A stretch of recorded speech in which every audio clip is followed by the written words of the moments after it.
Who doesn't like a rich, soft, spongy chocolate cake? And if I say it is sugarless, I'm sure all of us would love to have an additional slice of it. Hi guys, welcome to Vidya Cooking Diary. Today let's see how to make a chocolate cake that is without sugar and eggs. So without any delay, let's get started.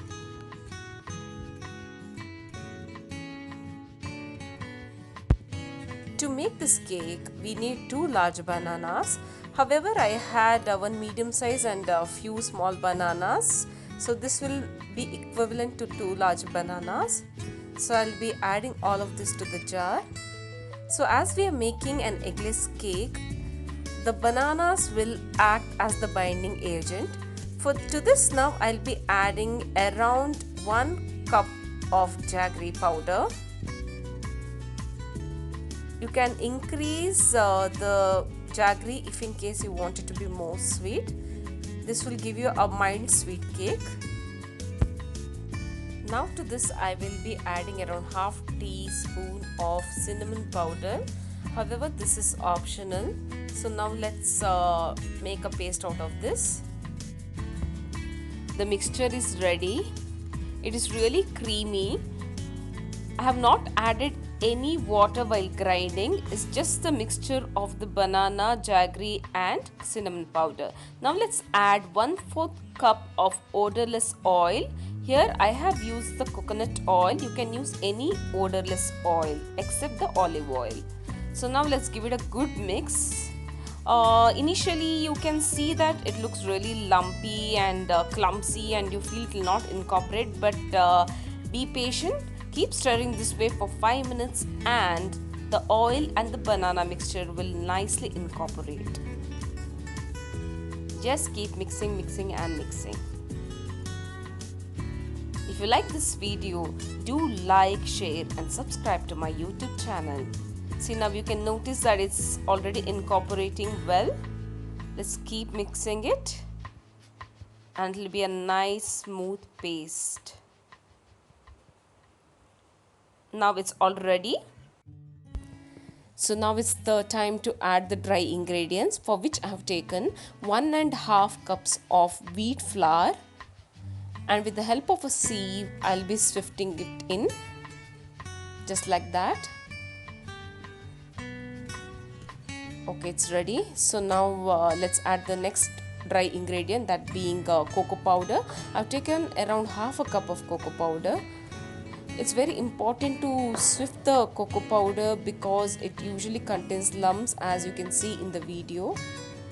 So make sure that you sieve it properly. Just like that.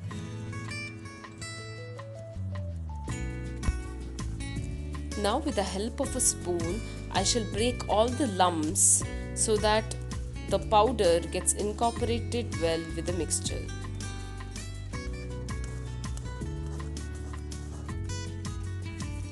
Now let's mix this up well. The bowl which I've taken has turned out to be a little smaller, so don't be like Vidya, take a bigger bowl while mixing this. So let's mix it a little bit. Now I'll be adding 1/4 teaspoon of baking soda and 1 teaspoon of baking powder, and let's give it a good mix.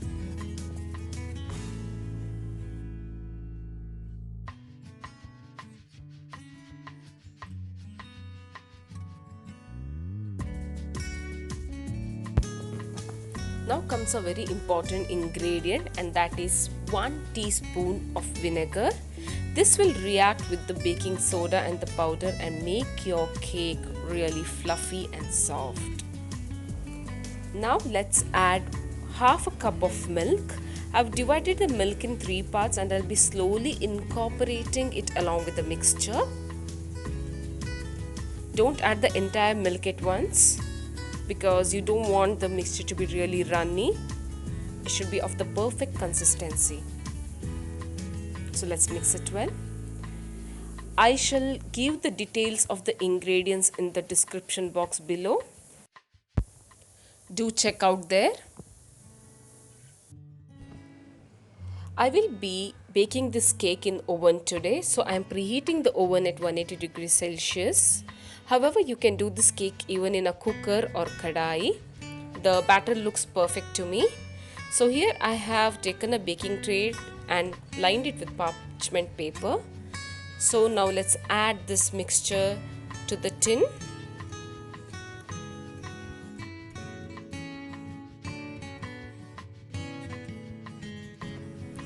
I will level up the batter a little bit. Look how creamy and shiny the batter has turned out to be. Now I'll be adding raisins as topping to this cake, as my main intention is to keep this cake as healthy as possible. So I'm skipping using choco chips. So let's add a good amount of raisins. You can also add walnuts or almonds or any dry fruits of your choice.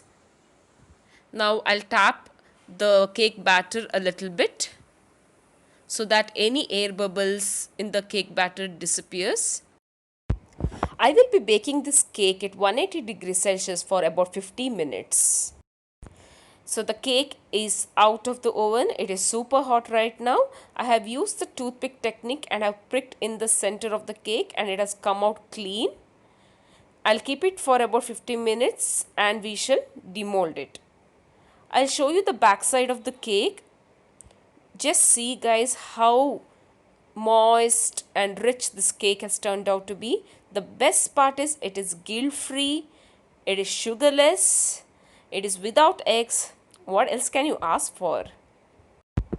Look at that texture guys, it's a perfect chocolate cake. If the butter paper is sticking to your cake, just make sure that you get rid of it. We don't want the taste of the parchment paper in our mouth. Just look at it guys, just so perfect. Now let's slice the cake and I'll show you how good it has turned out. If you try this recipe, do not forget to share the outcome with me. Look at it guys, look at this beautiful slice. Super soft, super spongy, eggless, guilt-free chocolate cake is ready to be served.